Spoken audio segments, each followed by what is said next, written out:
Okay. Let's get the slide set up. Current slide. Just a few announcements, nothing too major. I think I announced this before, but if I haven't, it's a great deal. It sounds like it anyway. A postdoc at UAB sent to Dr. Wilson here an announcement she had run across a one-week summer opportunity for students. 1 week in the summer. A biopharmacy manufacturing company, I guess it is looking for students who are interested in that and as a career. My guess that is, to develop and make and produce pharmaceuticals, drugs. And they're hosting this 1 week thing. They will pay participants $1,000 to come, and they'll pay your travel there and back. What a deal! Okay, that sounds like a great deal. That's a rate of $52,000 a year, which isn't too bad, and it's just for 1 week in the summer. So if you're interested, the sheet is down on my desk there. They said the deadline sometime in January. That's all they said. They didn't have a date, but there is a website on the sheet. So if you're interested in seeing that, stop by room 255 and I'll be glad to show it to you. Now, the one other thing, and this is, let me do a couple of things. First, I think there's a faculty staff meeting on Thursday. So Thursday afternoon, I don't remember what time, usually around 2:30 or something like that. The afternoon is when they hold the faculty staff meetings.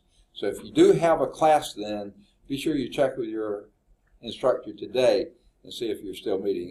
If it's an adjunct instructor, I don't see any reason the class would be canceled. Full-time instructors, I think they ought to go on and teach the classes, but that's up to them, I guess. So I'm not passing any judgment on them. I'm hoping to teach my class because it's a mini-term class that if we miss it, there's a week's worth of material gone. So I'm hoping I'll be able to get out of that. Teach my class. Okay. Now,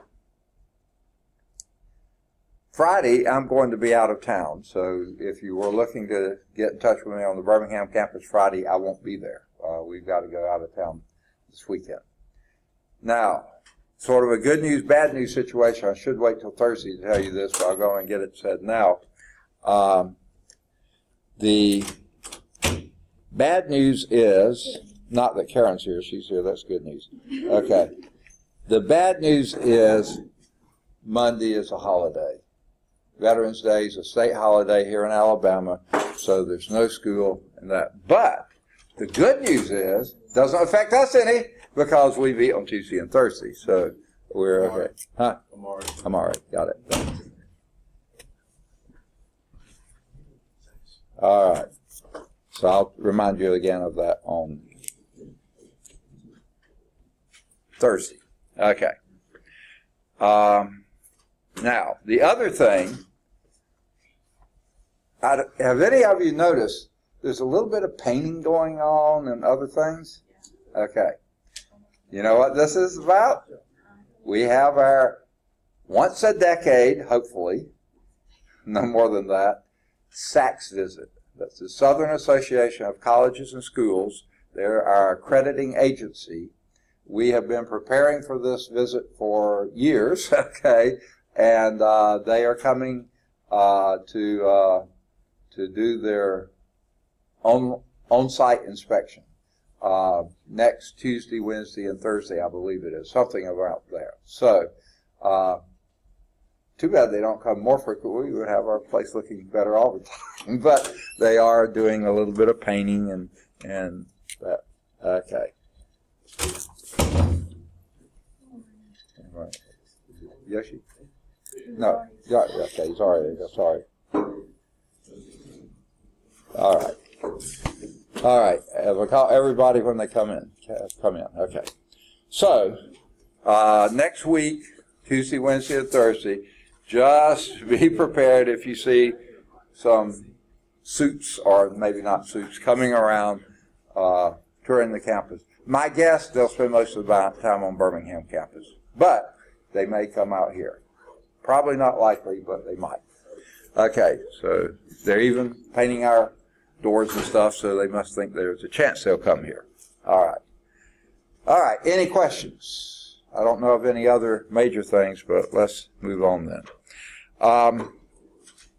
We're in Chapter 2, which is Polynomials and Rational Functions, and we're in Section 2.5. For those, I hope those of you who missed Friday, which is just a few of you, were able to see the video and catch what we did. It was unfortunately a really important section. Basically, the rational zeros test. It's a really, really powerful tool, the main thing we use in finding zeros. All right. Here's Jaden. All right. All right. So, please watch that. We'll be doing some with it, but you'll need to do that. Where we're starting today are conjugate pairs. Now, what do those refer to?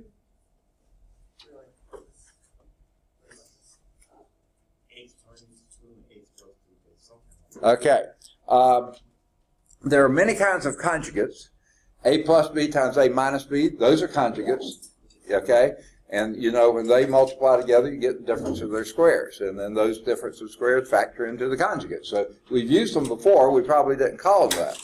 When you did irrational numbers, the only way to divide irrational number, multiply the denominator by the conjugate. Okay? And that makes it a rational number. An integer, actually. Okay? So there's another place we've used it. Maybe not familiar with that one as much. But then when we're dealing with complex numbers, and you have those with a plus bi, like you said, the conjugate of that would be a minus bi, and those are important when you're dividing, as we saw last Thursday, dividing complex numbers that have imaginary components in them, you have to multiply the denominator by the complex conjugate.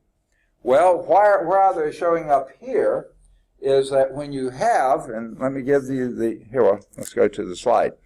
Note that the pair of complex zeros, this is from the previous example we did, are conjugates of each other. They're of the form a plus bi and a minus bi.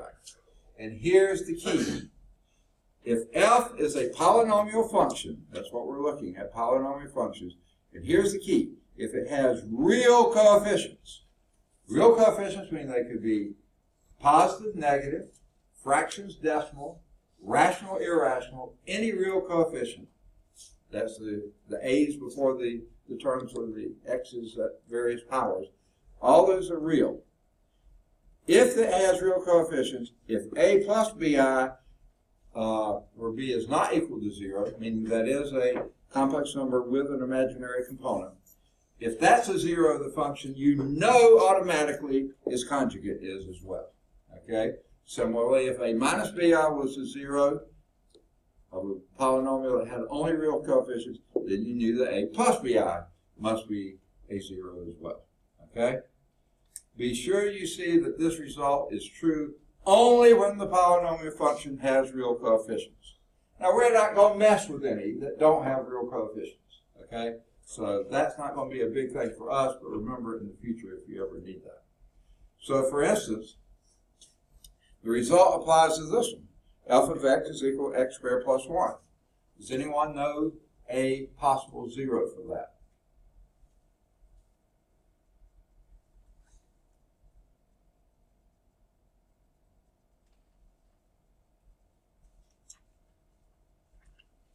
What, when you square it, will give you a minus 1? The only thing in the world is, say again? Yeah, I squared is minus 1. So x must be I, okay? Or, what's the complex conjugate of I? minus I. Minus I works just as well. Okay? So, this will work for this function. It will not work for this one. G of x is equal to x minus I. Okay?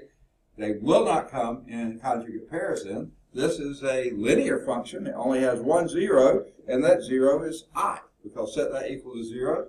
X minus I is equal to 0. Add I to both sides. X equal I. Not minus I, because this does not have, this has complex coefficients with imaginary parts to them. Okay. So, let's look at example 6. Now, actually, you're not going to be tested on this one, but let's just set it up anyway. Find a 4th degree polynomial function with real coefficients that has -1, -1, and 3 i's as 0. 3i as zeros. Okay? 4th degree polynomial, how many zeros does it actually have? 4. We're given 3 of them. Can anyone guess what the 4th zero would be? This 4th degree polynomial has real coefficients.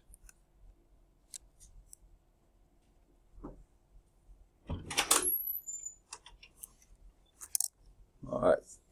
Who is that under there? Okay. Yeah, Jeremiah, I got it. Okay. All right. Any ideas? Negative 3i, because it fits the bill, polynomial function, real coefficients, and there's a 0, so negative 3i must be the other 0. All right. Here is Jeanette. All right, good deal. Okay. Now, we just went over, for those who just came in, the fact that if you have a polynomial function, and that polynomial function has real coefficients, positive, negative, fraction, decimal, rational, irrational, but no coefficients with i's in them, no coefficients with i's in them, then if you have a complex coefficient, one with I in it, its conjugate also has to be a 0. Okay? And that's what we just came up with. Found a 4th degree polynomial function, real coefficient has -1, -1, and 3i is 0. Because it's 4th degree polynomial, it has to have one more 0. There it is. Okay? Because that polynomial function has real coefficients. So, how do we find what function that is? We know it's zeros. What does that tell us about the function itself? What you want to name it? You get to name it anything you want to. Say again? What you want to name this function? Everybody's favorite is f of x. Okay, let's name it f of x. Okay? Now, anyone know anything about it? We know we have 4 zeros, so what would that tell us about, what does that let us know immediately? Let me say this one other way. If x equal -1 is a 0, remember that little thing that we had, all 4 of these statements are true? What is another statement that goes along with this? All right.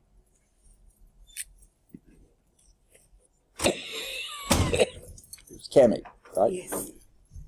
Sorry about that. All right. Anyone know? If you know this is a 0, written like this, x equal 1 is a 0, what else do you know? There's 3 other things that tells you.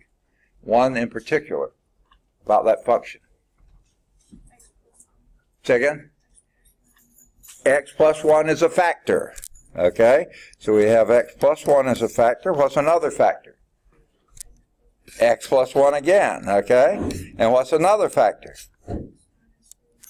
X minus 3i is a factor. And another one? X plus 3i. Those are our four factors. Guess what? There's the function, right? There is a function. Notice it said find a fourth degree polynomial function. They didn't say find the one because there's infinite numbers of them. But this is one. Okay? Now, they probably want you to carry it a little further. Let's multiply these two together. What do you get? It's pretty easy. Say again. X squared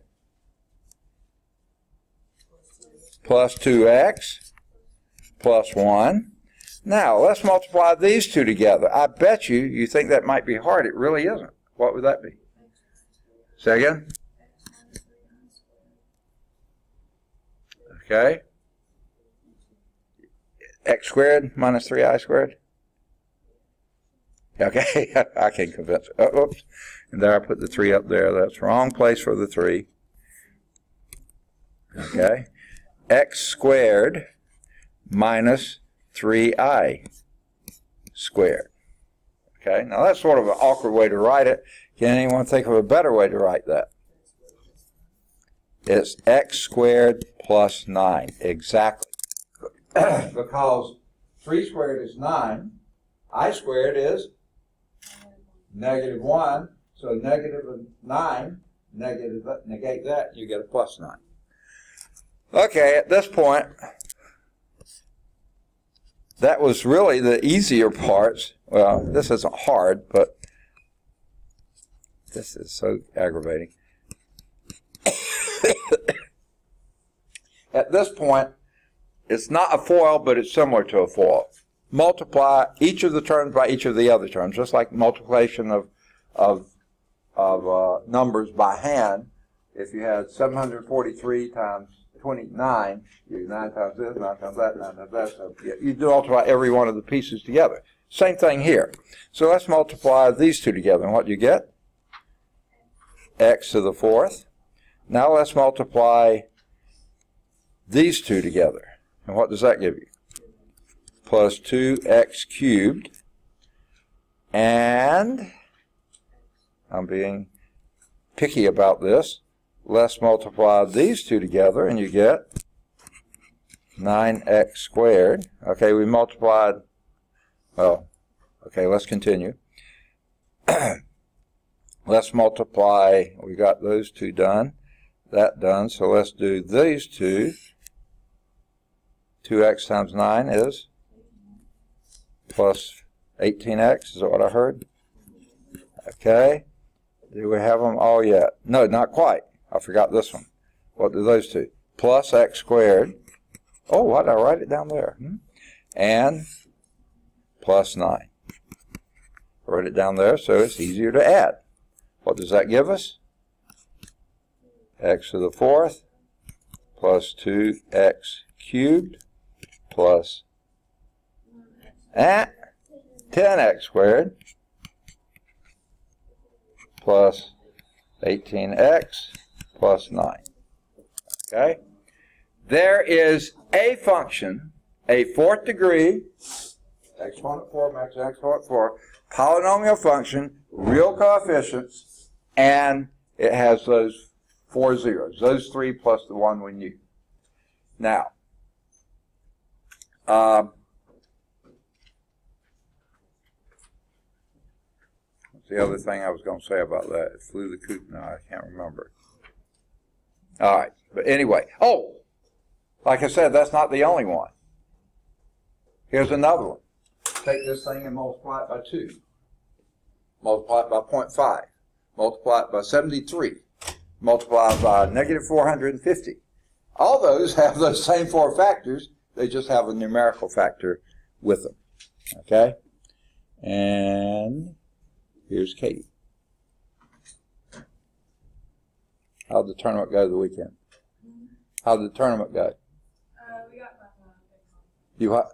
We got runner-up in conference. Oh, very good. Excellent. Okay. Now, was that just Alabama 2-year colleges or some bigger region?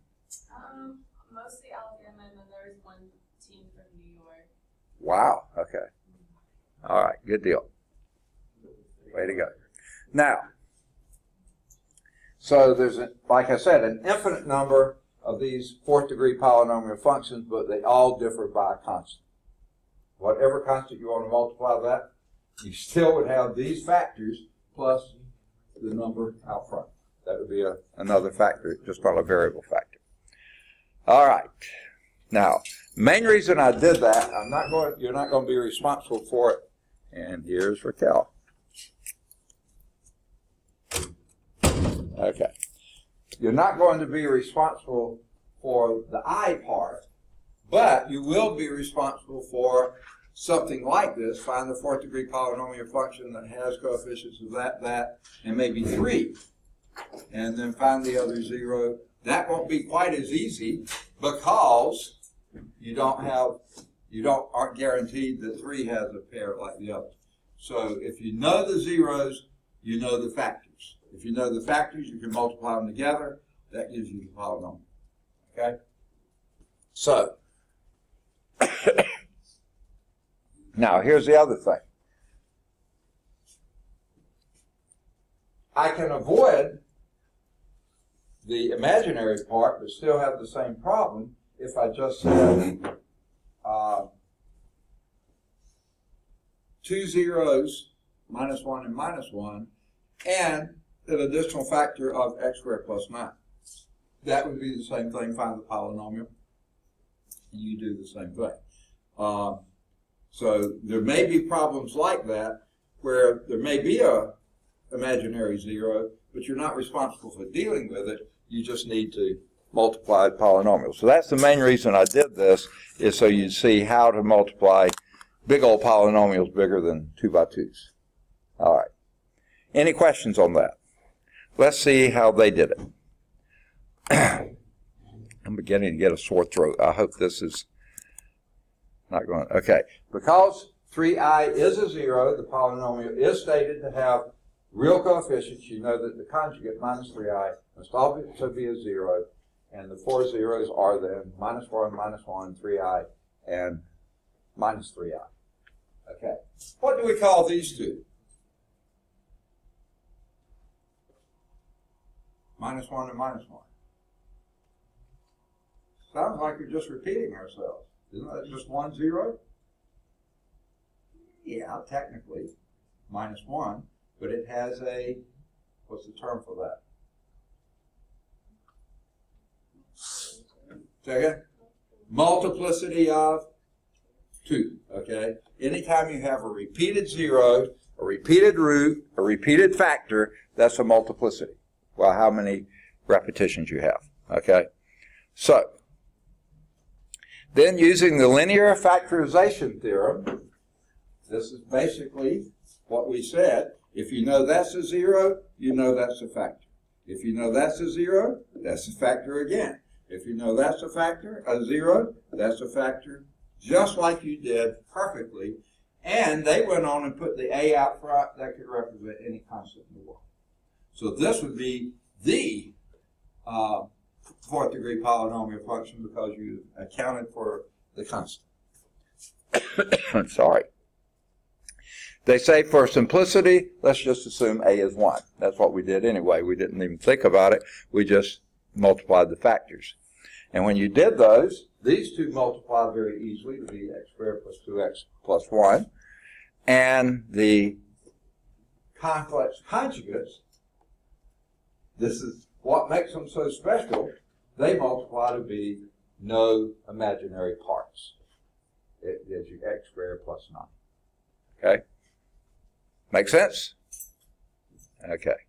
So you obtain the following fourth degree polynomial with a constant of 1 of these two multiplied together, and then it's just a matter of sort of like foiling exactly what we got, x squared plus 2x cubed plus 10x squared plus 18x plus 9. Okay. And there's a fourth degree polynomial that met those criteria, has those 4 zeros. And by the way, after every example, there is a checkpoint. Please do those. Now, I know I probably get sort of obnoxious about this, but I think this is a really important thing to do. I had a student come in my office one day last week.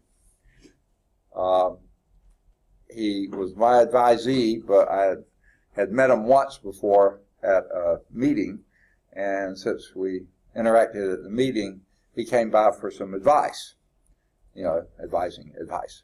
And so we were talking. He was in a trig class, and he was sort of having a little bit of struggle with the trig class. Well, the trig uses the same book. I said, well, do you use the LarsonPrecalculus.com? He said, what's that? I said, do you use CalcChat? What's that? Do you use CalcView? What's that? I said, these, I pointed out to him. I pulled out my book. There it was right there, same book he's using. I said, look at this. After every example in the book, there's a checkpoint. And if you can't figure out how to do the checkpoint, there, audio-video solution in English and Spanish at LarsonPrecalculus.com. Absolutely free website. No code required. Anyone can go to it. You don't have to be in this course. You don't have to have bought the book. You just have to know it exists, and you can go to it. And some of the examples, I pointed these out to them too.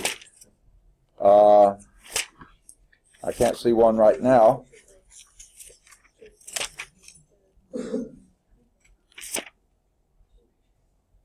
Yeah, example 1 back on page 152. That example, see LarsonPrecalculus.com for an interactive version of that type of example. And then I pointed out the homework exercises. I said every one of the odd ones has a worked out solution at CalcChat.com. And certain ones of them have it more fully worked out tutorial type help at CalcView.com. I said use these things, If you're not understanding something the instructor is saying, go here. You can probably get your answers there. Okay. So anyway, there's a checkpoint. Please use them. All right, let's move on to, well, we need to do example 7. They're not doing example 7. So let's do that here if we have room. Okay.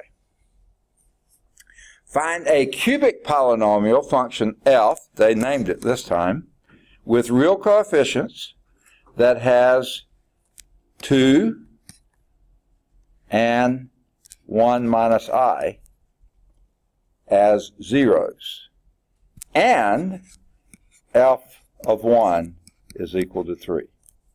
These two are your zeros. F is cubic. What does it mean to be cubic? Anybody? Second? Maximum exponent of 3. Perfect. Okay. Well, we have 2 zeros. Oh, but we also know the function f has real coefficients. So what else do we know?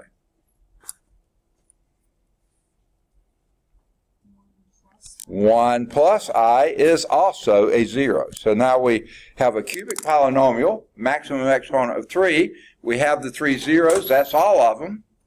So, Anisa, got it. Couldn't see with the hat on. Okay, got it. All right. So, how do we get that? How do we find that cubic polynomial function? F of x is equal to, if you know those are zeros, what else do you know? You know what the factors are, and what are they? But I wanted to point out one thing. Remember how they started their problem before? Let me go back. Right here, they wrote it with an A out front. So let's do that to account for any constant if it happens not to be 1. So let's put the A, and then what are your other factors? X minus 2.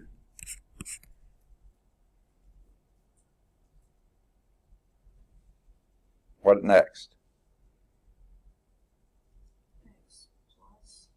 Okay. X, say that again.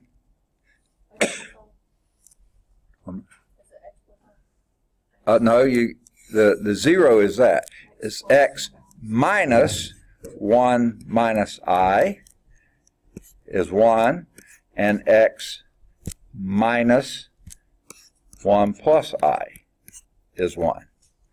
Now that's beginning to look a little messy, doesn't it?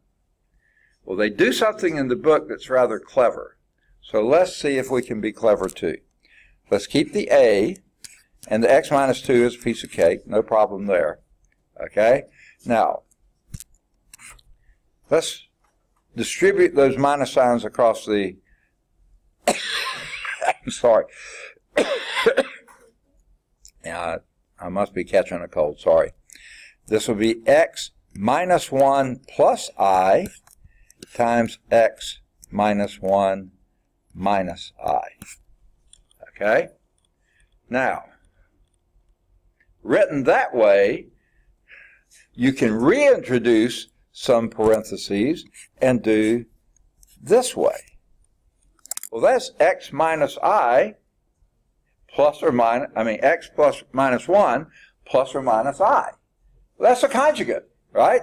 So that would be x minus 1 squared minus I squared, isn't it?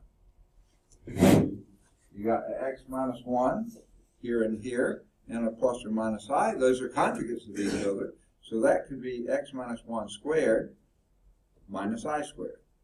Okay? Now, I've left off the x minus 2. We'll come back and pick that up in a minute. So what's x minus 1 squared? Anyone do that in your head? If not, pull over and scratch work. What is it? X squared. Second? Minus 2x. Excellent. Excellent. Okay. One more? Plus what? 1. 1 times 1 is 1. Okay. Okay. And then what's minus I squared? Plus 1. Okay. So what that part gives you is x squared. Okay, I see where you're looking ahead in the book. Right, yeah, Okay, minus 2x plus 1 is plus 2. Okay, there's one factor. Your other factor is x minus 2. Okay? And you got the a in front too. We'll pick that up in a minute. Let's multiply these together, and that gives you, I'm going to come up here and do it. That would be x cubed. Okay, and here we have a minus 2x squared. And here we have another minus 2x squared. Okay, and then we have a plus 4x. And here we have a plus 2x. And then finally we have a minus 4. So let's combine like terms, and you get x cubed. These two combine to be minus 4x squared. These two combine to be plus 6x, and then you got a minus 4. So there is a cubic polynomial, but don't forget your a. We're going to put the a in front. All right? Now we use that last piece of information they gave us. F of 1 is equal to 3. So let's plug that in. This is your f of x. Okay, not this f of x, that's the other problem. So let's plug in and get what f of 1 is. Okay, it's going to be a. Now let's plug a 1 into these x's here. Now hopefully you remember how to do this. What would this give you? 1 minus 4, because 1 squared is 1. So 1 minus 4 is minus 3. Plus 6 would be plus 3. Minus 4 is plus 3 minus 4.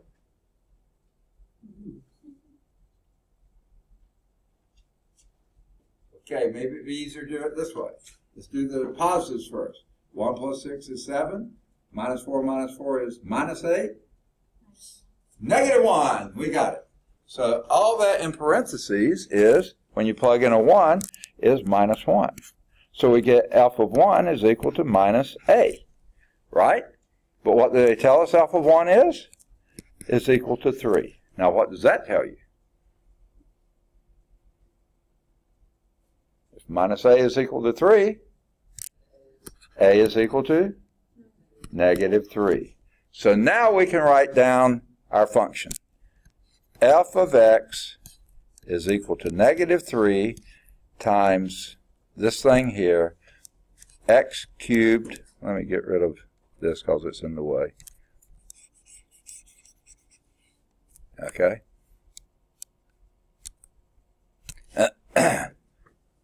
Goodness, what in the world is that? That's supposed to be a superscript 3. Not a very superscript, is it? X cubed minus 4x squared plus 6x minus 4. And if you want to multiply that out, you can. That would be minus 3x cubed plus 12x squared. You don't have to do this, but you could if you wanted to. Minus 18x plus 12. However you want to express it. I'm perfectly happy with it like this or like that. That's fine. I wouldn't leave it in this form. That is an answer, but that leaves a lot of work for me to do to see if you got the right answer. I'm lazy. I don't want to do the work. I want you to do the work. So work it on out, see what you get. Let's see what they did. Look at that. Yes. Okay, yeah. I'm leaving it up there. But in the book they have minus 3x cubed plus 12x squared minus 18x plus 12. And then they have a checkpoint. All right.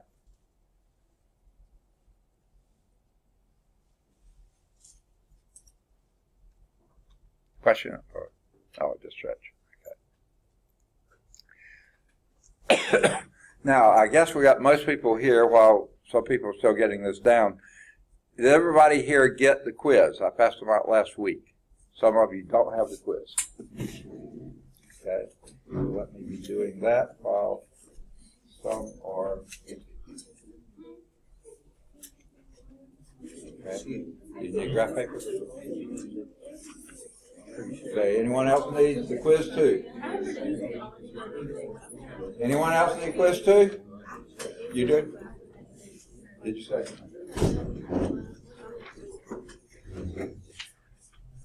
Anyone else did get quiz too?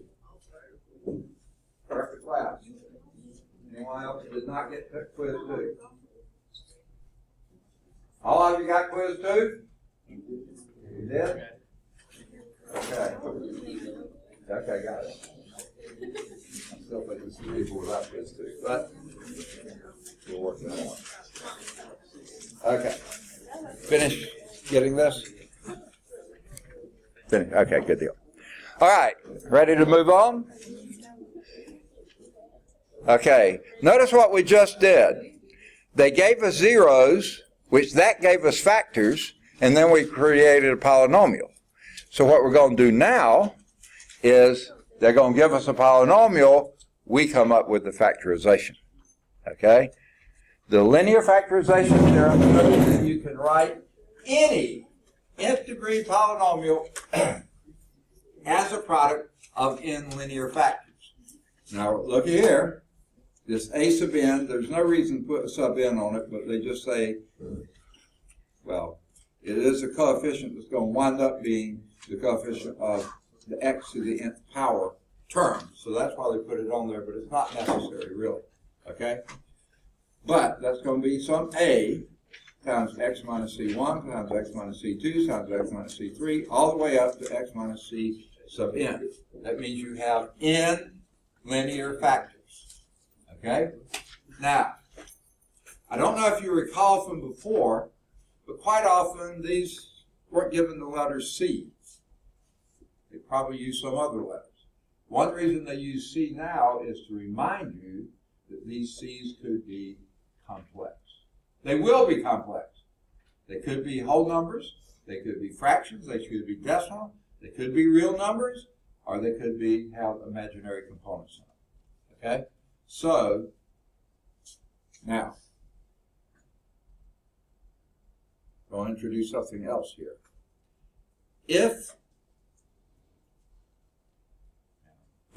Let's leave that one. Okay, however, that result includes the possibility that some of the values of C are complex. I would say all the values of C are complex because all real numbers are complex numbers. What they mean are complex could have imaginary parts to them. Okay? They're messing up their own terminology here. The following theorem says that even if you do not want to get involved with complex factors, in other words, those containing imaginary parts, that's what we said, because I'm trying to keep you from having those. You can still write f of x as the product of linear and or quadratic factors, and those quadratic factors will be what they would call irreducible, meaning you can't factor them in the real number system. So here's the factors of the polynomial. Every polynomial function of degree n greater than 0, meaning 1 or greater, with real coefficients, how they stuck that back in there, can be written as a product of linear factors and quadratic factors with real coefficients, where the quadratic factors have no real zeros. No real zeros. They could have complex zeros with imaginary components, but no real zeros. So in other words, these are what they call irreducible quadratics, okay, because you can't factor them in the real number system. And that's what they're saying here. A quadratic factor with no real zeros is said to be prime or irreducible over the reals. You can reduce it in the complex number system, but not in the real number system. Notice that this is not the same as being irreducible over rationals. Okay? That was an issue probably from Math 100 or somewhere. Okay, for example, the quadratic x squared plus 1, the only factorization of that is with complex pieces, with imaginary parts. We're not dealing with those. So we say this is, a couple ways to say it, quadratic factor with no real zeros, that's one.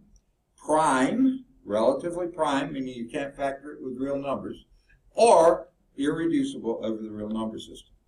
You can factor it in the complex number system with i's, but you can't factor it without that. Okay? And therefore, of course, it's also irreducible over rationals as well. On the other hand, the quadratic x squared minus 2, well, I can't factor that with integers, but I can factor it with irrational numbers. That's x plus the square root of 2 times x minus the square root of 2. There's those conjugates again. These are conjugates with irrational numbers in them. But there's a conjugate. The difference of two squares, well, that's not a perfect square, but it is the square of square root of 2. Okay? So you can factor that. That's irreducible over the rationals, but it's reducible over the reals, because these are real numbers, they're just not rational numbers. Blah, blah, blah, right? Okay. Any questions on that? The main thing is we want to get it down to factored into linear factors if we can, quadratic factors if we can't get them to linear. So here we go. Find all the real zeros of f of x equal x to the fourth minus 3x cubed plus 6x squared plus 2x minus 60. Now they give you a hint. They really didn't need to. Okay? And that hint is that 1 plus 3i is a 0 of f. But thank you very much for the hint. Okay? It's not absolutely required, but I kind of want us to do it without that hint. We'll come back and I'll show you how to do it with the hint, but I want you to be able to do this without the hint. Now, those who were here Friday, all of you who were here Friday, okay, you probably remember how we start this problem. No, we don't. Okay. the rational zeros test. Okay, first thing I do, I count. 1, 2, 3, 4, 5. If that was an even number of terms, we might be able to factor by grouping. Odd number of terms, no hope. Okay? So now we go to the rational zeros test. And that's why I wanted to do it this way, because a few of you missed Friday. And I wanted you to be able to see this. So how does rational zeros test go? If it has a rational zero, what form will it be in? P over Q, where P is what? All the possible factors of the constant term. And what are all the factors of the constant term? Plus or minus 1, plus or minus 2, plus or minus 4, plus or minus 5, plus or minus 6. How about 7? No. Okay, we finally found one that wasn't. Okay. How about 8? No. How about 9? No. How about 10? Yes. Plus or minus 10. Okay. And we start going downhill now. I mean, we're getting bigger, but you see now you got these two factors here, so you're going to need these two. What would it be times 5? That's plus or minus 12. What would be 4? 15. What would be 3? 20. What would be 2? 30, plus or minus 30. And the final one, what would it be with 1? Plus or minus 60. Whoa, is that enough possible real zeros? This is why they gave us the hint. Okay? Now, that's only the numerator. What is a Q? All the possible factors of the leading coefficient, which is 1. So the only factor for that is plus or minus 1. So that doesn't contribute anything mind-boggling, so we'll just use those numerators. What's the easiest factor to test? Just make a guess. 1. Positive 1. And here's how you do it. Plug it in, plug it in. What is 1 to the 4th? 1. This one would be negative 3. This would be plus 6. This would be plus 2. This would be. Now, any of you want to hazard a guess of whether that's going to equal 0? No way that will equal 0. That minus 60 swamps everything else. So 1 will not be a 0. Okay? And I'm going to bet you minus 1 isn't either, but let's try it. Now for minus 1, rather than plugging in, because notice what you got when you plugged in. You got your coefficients. For 1, that exactly gives you your coefficients. Okay? Minus 1, let's use synthetic division. Okay? So we'll put minus 1 outside the house, and what do we put inside the house? Your coefficients that we just listed up there. And what are they? 1, negative 3, 6, 2, and negative 60. Do we have enough of them? How many do we have? And that's 1 more than the maximum degree. We have enough. Okay. Now we do what? Skip a line, draw a line. Bring down the 1. Carry me on. Negative 1. Negative 4. 4. 10. Negative 10. Negative 8. Not going to work, is it? Okay, hang up. Minus 1. Okay. That's not going to work either. So we'll get rid of that. Get rid of these.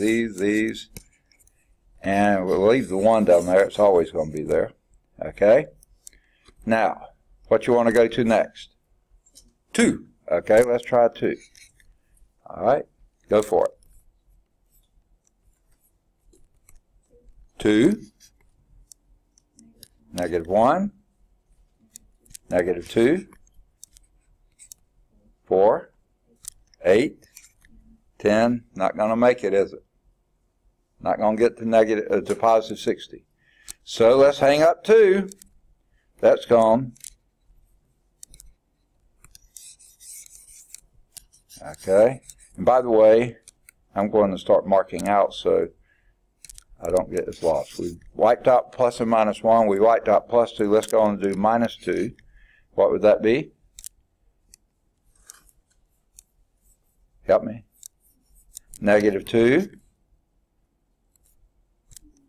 Negative 5. 10. 16. Negative 32. Negative 30. 60. Ding, ding, ding. What do we get here? 0. A 0. What does that mean? That's your remainder. If the remainder is 0, you found a factor. Okay? You found a 0. So here's a 0. X equal minus 2. Okay? We have another 0. This one they told us about, but we're ignoring that now. Okay? Where do we go from here? This is your quotient. Let's try it again. Now, do we have to start back with plus or minus 1? No. Do we have to do plus 2? No. Do we need to do minus 2? Yes, it could be a multiple 0, remember? So let's try minus 2 again. Skip a line, draw a line. Bring down the 1. What do you get? Negative 2. Negative 7. 14. 30. Nope. Not going to happen. Okay? So, let's ignore that one. So, we've got one negative 2, but it didn't work again. Okay? What might you try next? 3. So, let's put 3 there. What do you get? 3.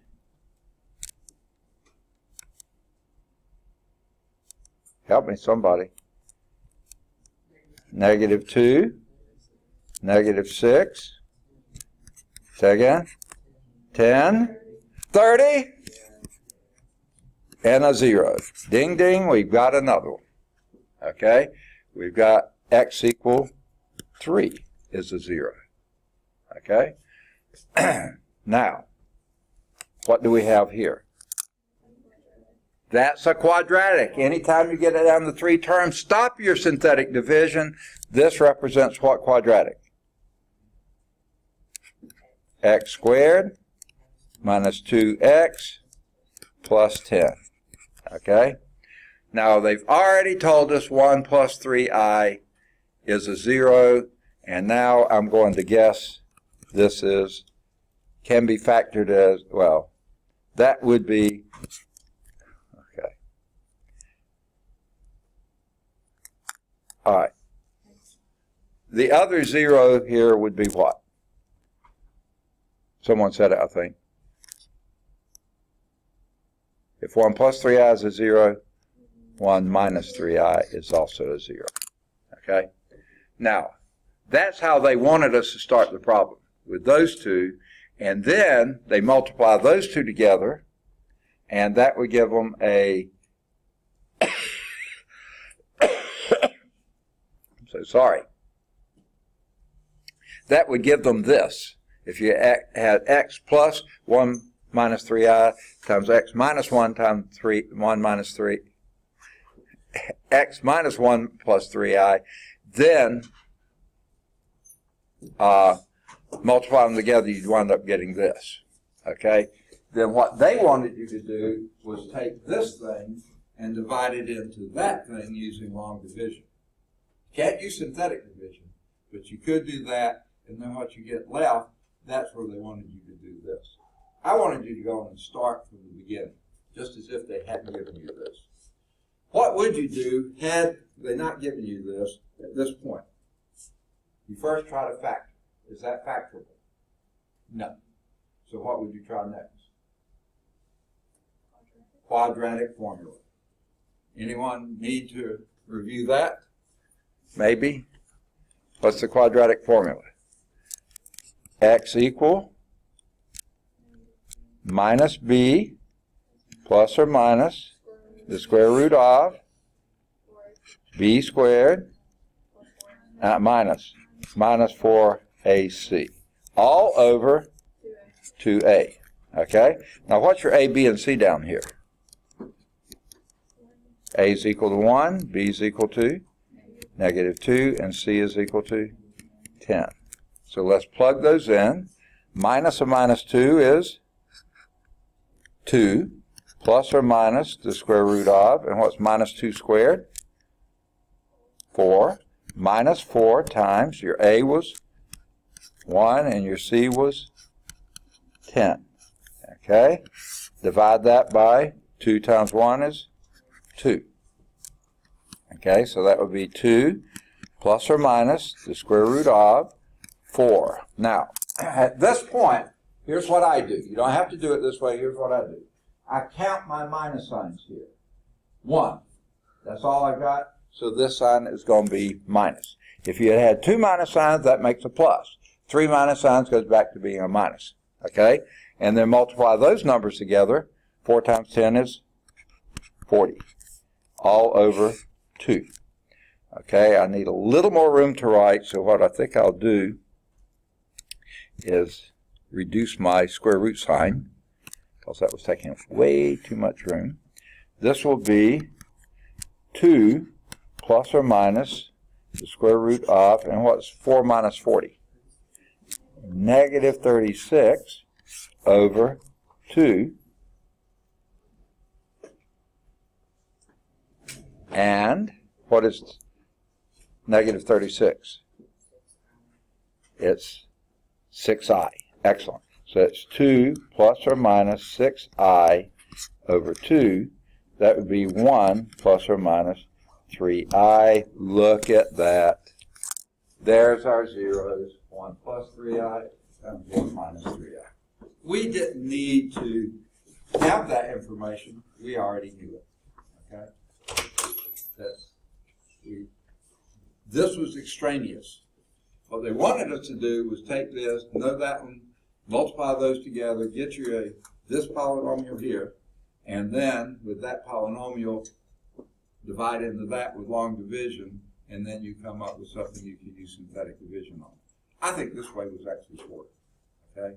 I know there's a lot of steps. I know that looked awful, but you see, we only used 1, 2, 3, 4, 5 of them before we found the answer. Not guaranteed, but we didn't use all those. Okay. I wanted you to see how you work this out all the way. Okay? Now, find all the zeros. All we were looking for, these two and those two. That's all we needed. If they hadn't given us a hint, then we would use quadratic formula here, and we got those two. 1 plus 3i and 1 minus 3i. So they didn't need to give us a hint. It was all there. Like Lawson say, right? It's all here. Okay. All right. Any questions on this? So you can find all the zeros. Now, frankly, I'm not going to give you any that have, or I'm going to try not to, with the imaginary parts. However, you could have one that said, find all the factors for this. And the factors for this would have been what? Let me erase our original work here. What would have been the factors of that polynomial f of x? You could legitimately get this. Well, I didn't get my pen back, did I? Okay, this tells us x plus 2. This tells us x minus 3. And this tells us that's irreducible. So that's, I left off my x, didn't I? Okay, x minus 3. And then this one would be x squared minus 2x plus 10. That's an irreducible quadratic factor. That would have been the complete factorization of f of x. Okay? So, what you would have done then, you do the same thing here. This gives you a factor, that gives you a factor, and this one, since you can't reduce it, you tried the quadratic formula, you came out with i's, so you go back to this and say that's your last factor. So there you factored it completely into linear factors and irreducible quadratic factors. Does that make sense? Good deal. So is that what we do on the test? That's, yeah, you could conceivably have one of those on the test. Yeah. I'm not going to, you could have one that had real zeros, and you'll have to do all that, but if it has quadratic, I'm not going to ask you for zeros, I ask you for factors and get it down to the quadratic, irreducible quadratic. So that was example 7. Let's see how they did it. I bet you they do it the long way. Don't you think? Okay? And here's exactly how they start off. Because you know that's a 0, and since all these coefficients are real, they're in fact integers, they're all real, you know the complex zeros always occur in conjugate pairs, so x minus 3i must also be a 0. Now, they write this, just like we did that last example, x minus this one and x minus that one, okay? They're factors. And they do that same little trick we did before, x minus 1 minus 3i, x minus 1 plus 3i. And then pair your x minus 1's together, and you have a conjugate pair there, okay? They recopied this one, did x minus 1, pair that together, minus 3i, x minus 1, pair those together, plus 3i. Now you have a conjugate pair here, plus or minus 3i. So you do this squared minus that squared. And that would be x minus 1 squared, which we know what that is, minus 9i squared. But what's minus 9i squared? Plus 9, right? Okay, because I squared is minus 1, minus times minus is plus. So you have your, and they skipped all the steps there. If you multiply these together, you get x squared minus 2x plus 1, and then add a plus 9, x squared minus 2x plus 10. Okay. That gives you that last factor. Okay? Now, they think this is, that wasn't hard. They skipped some steps, making it seem easier, but it wasn't too bad. But then they take that and divide it, long division, into our original problem. Now, that's not bad either. It's just a little long and tedious. But you remember how to do this, right? X squared into x fourth is x squared. Then you multiply. X squared times x squared is x fourth. X squared times minus 2x is minus 2x cubed. X squared times 10 plus 10x squared. Then you subtract. I like to change signs and add. So that makes it a minus. That goes out. That makes that a plus. That gives you a minus 3x, minus x cubed. Makes that a minus. That gives you a minus 4x squared. Then bring down the 2x. Oh, we love doing this, don't we? And then x squared will go into minus x cubed, minus x times. Minus x times times x squared is minus x cubed, minus x times. Minus 2x is plus 2x squared, minus x times plus 10 is minus 10x. Okay? Change signs and add. Those go to 0. This gives you minus 6x squared, and that gives you plus 12x. Bring down the minus 60. I love doing this. X squared into minus 6x squared would be minus 6. Where that came from. We multiply minus 6 times x squared is minus 6x squared. Minus 6 times minus 2x would be plus 12x. And minus 6 times 10 would be minus 60. And you see you get a remainder of 0. Which means this factored into it exactly.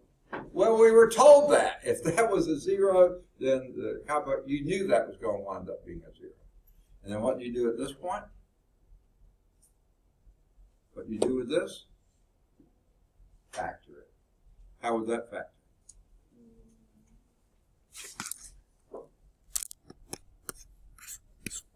Unfold it. X times x, plus times minus. Second. You said it, I think. Second. 2 and 3. 2 and 3. Perfect. Okay, don't be shy. Okay. What does that give you as zeros? If that's your factor, what would be the 0? Equal -2 and x equals 3. Okay. Now, both of these are pretty straightforward. I don't see this as any easier than the other. In fact, multiplying those complex answers, factors together, that's sort of a pain, and then long division sort of a pain. I kind of like the way we did it. It was all pretty simple. A lot of synthetic division, but they're easy. Okay. All right. So anyway, we came up with the same answers they did. The question was find. What is the question? Okay. Find the cubic polynomial function with real.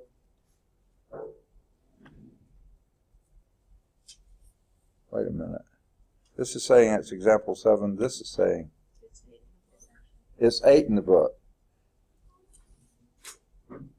And we already did example 7. So they didn't have this on the slide set, the previous one on the slide set. They did have this one. Okay. And anyway, we came up with the same. It says find all the zeros. We found them. They found them. Okay. They all are there. Okay. There is a checkpoint. Please do the checkpoint. Found at larsonprecalculus.com. All right. Have just a few minutes left. So here's what they have. They have this factor that you got by multiplying those two complex roots together times this one, which is your quotient, and you can factor this even more easily. X minus 3 times x plus 2. Conclude that the zeros are the one they gave you, the complex conjugate of it, then the x plus 3, x equal 3, and x equal minus 2.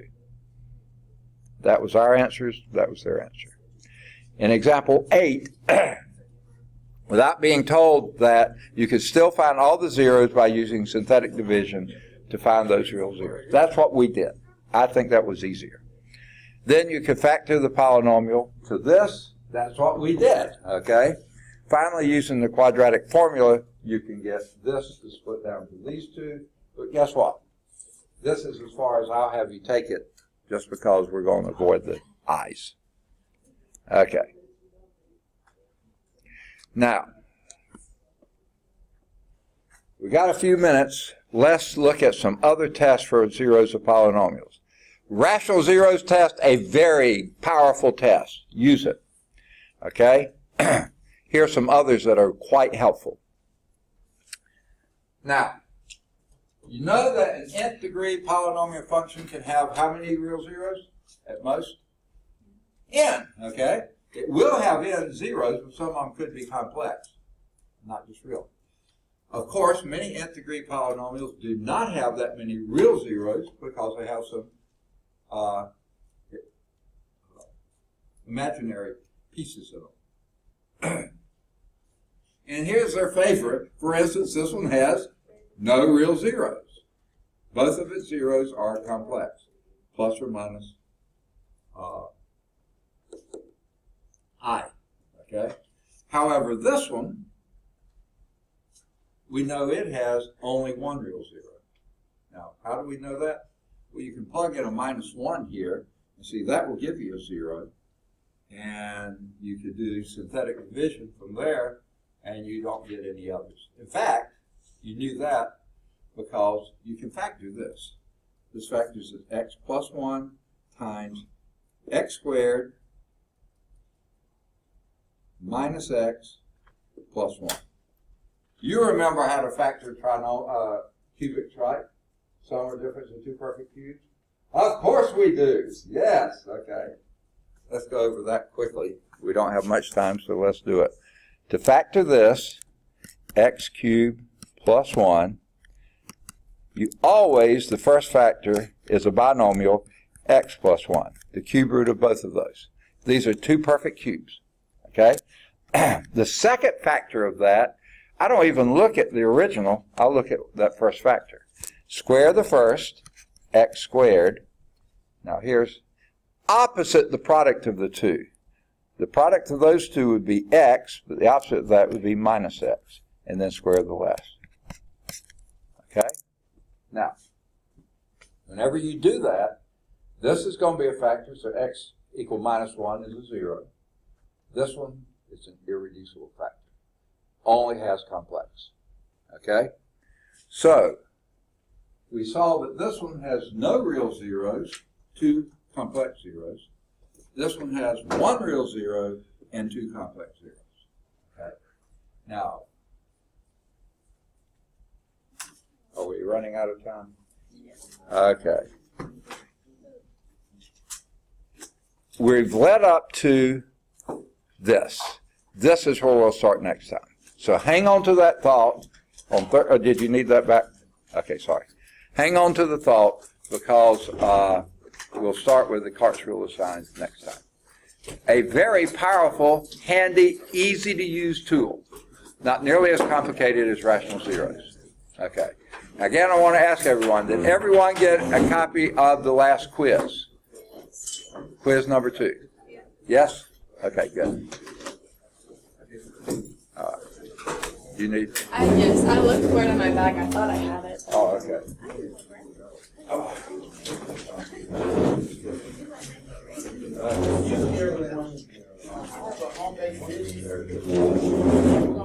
Quiz? Thank you. You need graph paper? Yes, please.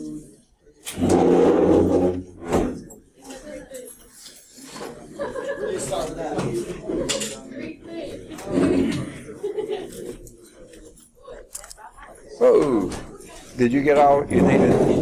Okay. Okay. When I picked up the pen, I hit the key and it went. I'm sorry? Sure. You want to do it right now or later? I can do it right now. Right now? Okay, in here or where? It doesn't matter. Okay.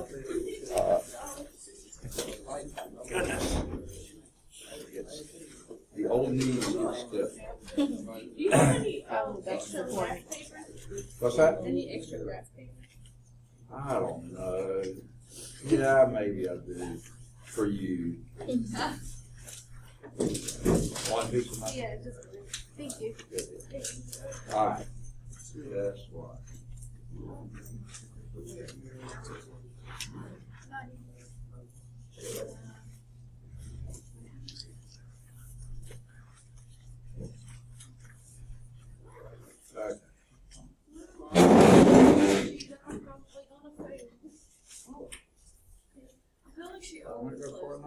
This is There you are. All right.